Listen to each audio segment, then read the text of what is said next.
Namaste, beautiful souls. Welcome to my channel. My name is Sadhana, and welcome back to part 2 of Tarot of the She. In this part, we will look at the major arcana as well as the inspiration for the deck, the Great Glyph of the She. Some years before the creation of the deck, Emily attended a shamanic workshop with John Matthews.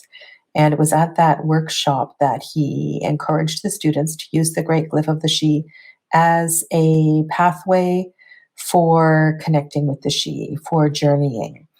And through those connections, Emily made contact with the She, and the result is the deck that you see before you. I believe it was in 1998 that John visited the excavation at Gortnasheen, pardon the pronunciation, in Ireland, and that is where he first experienced the glyph. And after his first visit to the site, went back to the inn where he was staying, and in a dream, he was first contacted. So this was 1998. This book didn't come out until 2004. This deck is 2010, and approximately 20 years after the first contact, so this is 1998, the Moon Oracle of the She was created. And this is something that I will talk about in a subsequent video. So just giving you a little bit of background of the inspiration for the deck. I think it's really important to understand that. And the Great Glyph does appear. This is the Great Glyph here. It does appear on each of the major arcana. And it's a really beautiful way to begin to work with those first 22 cards. And if you're interested in working with the Great Glyph of the She, either alongside the deck or on its own, on page 103 of John's book, he recommends photocopying the diagram, blowing it up, pin it to a wall where you can see it easily from a comfortable chair.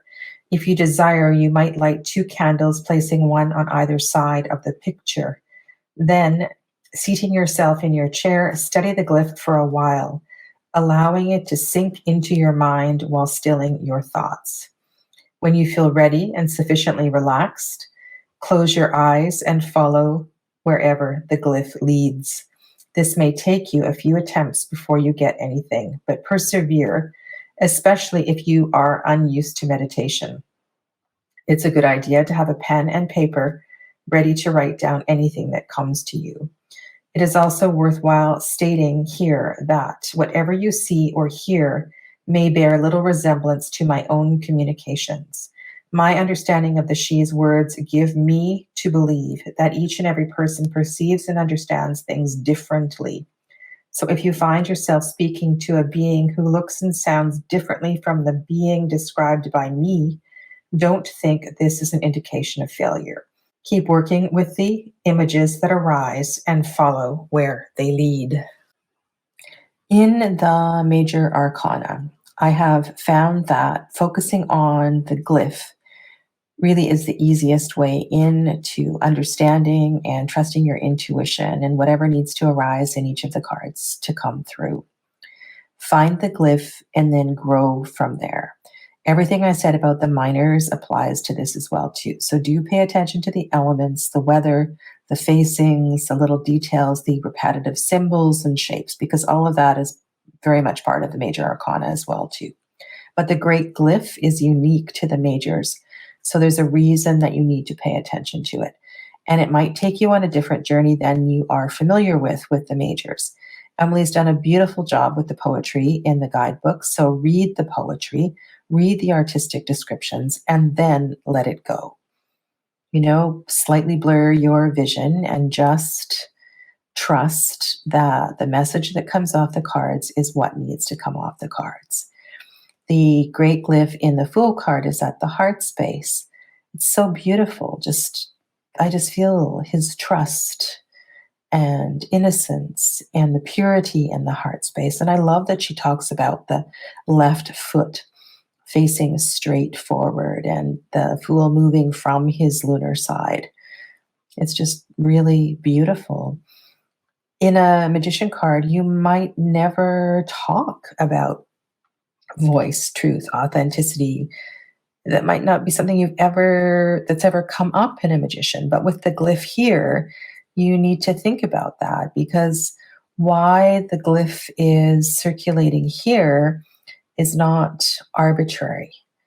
So trust the cards, trust wherever your focus needs to go. Maybe for some reason you're focusing on the leaves and the branches coming out of the magician's head, and that connects to some trees in the suit of Nakers or something. If that's the case, go with it. Maybe it comes up in in a reading with lots of water, and you're drawn to the myrrh tail of the she. It's very, very fluid and intuitive, and you need to allow yourself to just truly go with the flow. The water, the glyph appears down here in the High Priestess, and there's a lot of movement of energy in this card. These mountains, the pillars, appear as mountains in lots of different cards. And so look for the repetition of the pillars as mountains. The rainbow here mirrors the fire in the magician. The hands have a very similar gesture.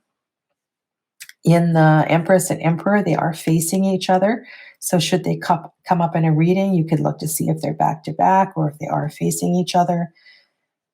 There's just so much to work with, right? You can work with the fire and the water, the moon and the sun. The great glyph is here on the cloak of the emperor, and the great glyph is on the belly of the empress. This card is just so beautiful. It almost takes my breath away. As you begin to explore the major arcana, it's really important to trust your inner wisdom and trust that the symbols that you're paying attention to are important for your reading. And while the great glyph of the she is a focal point of each of the cards, if your attention is drawn elsewhere, then allow that to be your experience. In the 5 card, the Elder, it's called Elder, not Hierophant. It's on the stump of the tree in the center of the card. And this is such a beautiful place to focus energy. I'm sure you've been for lots of walks in the forest where you've seen a whole new microcosm begin to grow from the stump. And for me to see that there is just a reminder of the wisdom in the trees. And when there are a significant number of maker cards that come up in a reading, the suit of Pentacles, the suit of Earth, for example, the Maker 6, these trees begin to talk to one another. And there's a lot that you can work with. If you look to the left of the Elder in this card here, you can see there's a mountain on the left. But from where I'm sitting, it almost looks as if it's a wing. And what if a mountain were a wing? Crazy stuff like this can arise from these images, and I just want you to know that that's okay. Just be where you need to be. There's she up here in the tree. We've got sun and moon. We have she down here on the land. There is a river that is separating them. We have fire in the earth below. Right? We have the trees above. There's other symbols as well, too. So much is going on in this Lover's card. We have this portal as well here, too, in the trees, through the trees. The glyph is on this particular tree here. So what happens when you focus your energy here on this tree below the she that is holding the moon? And again, if this is important, if the fire is important, and you have a particular reading where there's lots of warrior cards, and maybe the ace, or the 5, or the 6 appear, and for some reason your energy, your focus is drawn to the fire below, then let that be what's important in that reading. I guess what I'm saying here is that the great glyph is significant. It's significant in every major card.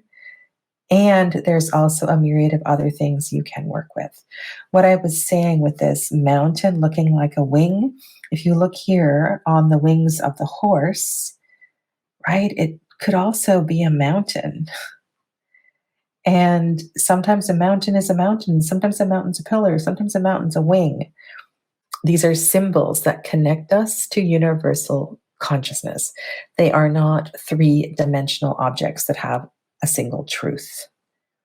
And so let your truth be your truth. There is an eclipse that's happening here, perhaps. You might see it as something else. Maybe there's a volcanic explosion.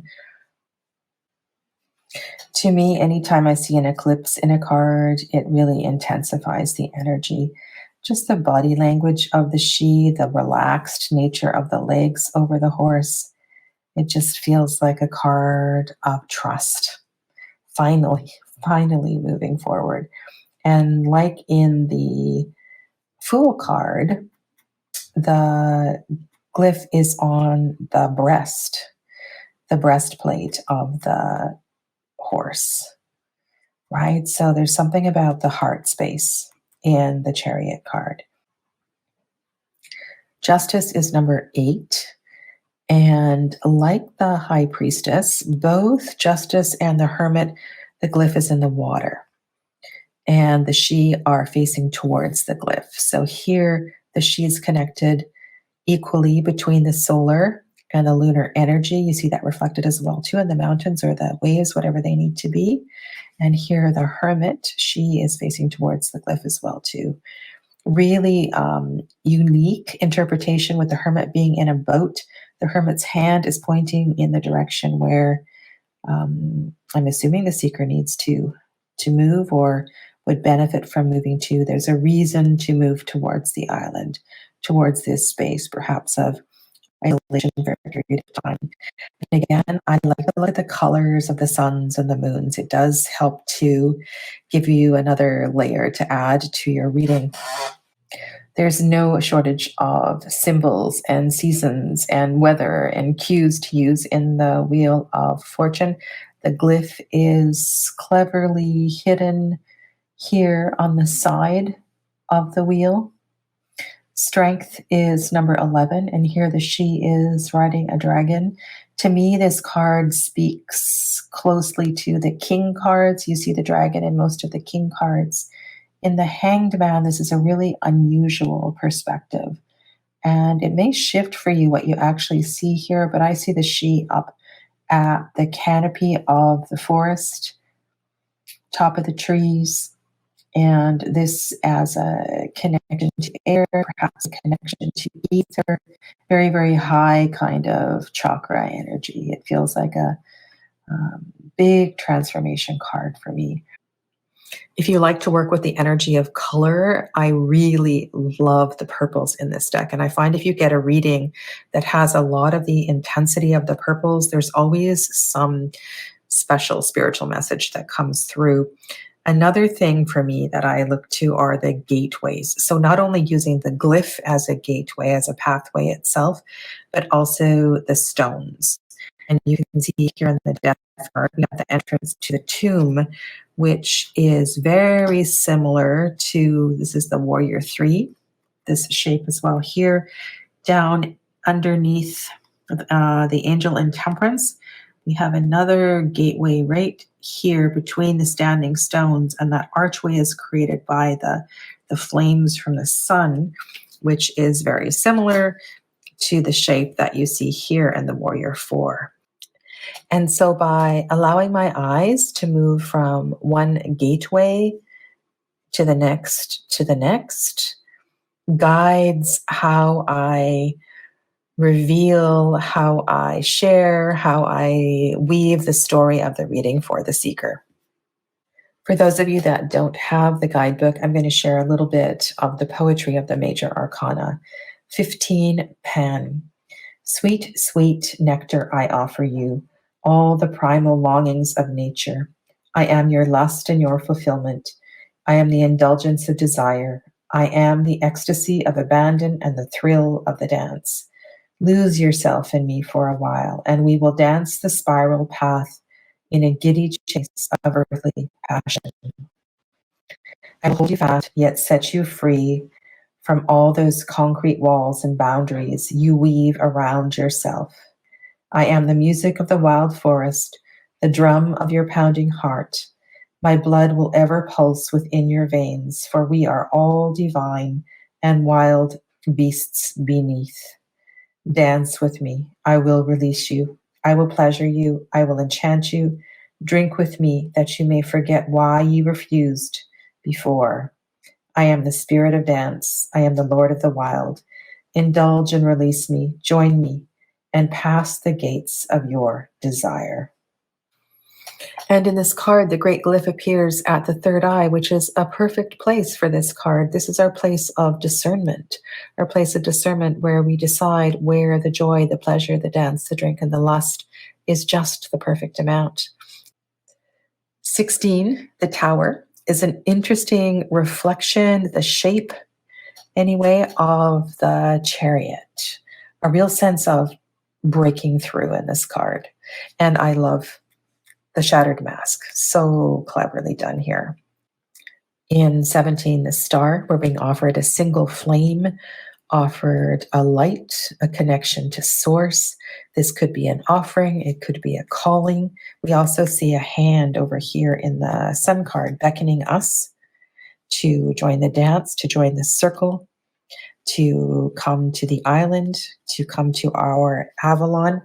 And then the other connection here that I think is very, very cool is the connection between the Star and the High Priestess with the flame. So the flame sitting at the solar plexus of the High Priestess. I believe this does come up in another card as well too. So again, look to the symbols. They're very well done. Sometimes they are subtle. Sometimes they're right in your face. Beautiful moon card. I just picked it up and had another look. I saw something else I'd never seen before. Love that many phases of the moon are represented. So you can speak to other adjacent cards with any of these moon phases. Also that the reflection is crystal clear. What is not clear is what is in the shadows. Also, I see here, it's almost as if we have a bridge in the reflection. That's what I was just looking at. I don't ever think I saw the reflection of the tree as a bridge or as a pathway before. And then the last two cards, Judgment and the World. And in Judgment, we are being directed or invited into the distance toward the rainbow light. And there's also she on the peaks of the mountains in the distance, almost as if they're sending light and Reiki energy in this direction that we are being invited. And the great glyph appears down here at the low back, which to me feels quite prophetic, down here at the root, the base of the spine. And then in the World card, we have the above, the below, we have all of the seasons, the directions, and above, beyond, through, within, the great glyph moves and circles, supports, and connects all of life. And in concluding this video, let's do a quick 3-card reading just to ask the she, ask Spirit if there is a particular message that can tie all of this together for us.